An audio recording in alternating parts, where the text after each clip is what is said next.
मीटी, इस घूमती हुई गोल दुनिया का सबसे पुराना शहर कौन सा है? मीटू। शाम के शहर दमिश्क को दुनिया का सबसे कदीम मुसलसल आबाद शहर समझा जाता। दमिश्क की तारीख तकरीबन 11,000 साल पुरानी मानी जाती।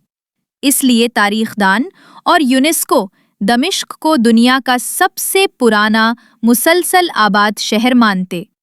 इसीलिए दमिश्क के लोग कहते हैं, हम तारीख नहीं देखते क्योंकि हम खुद तारीख हैं। अच्छा, ऐसे होता? जी हाँ, ऐसे ही होता।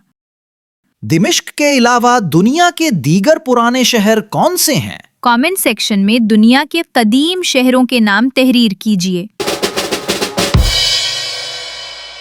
मीटू एंड मीटी की करारी बातें सुनने के लिए हमारे चैनल को लाइक, सब्सक्राइब और शेयर करें।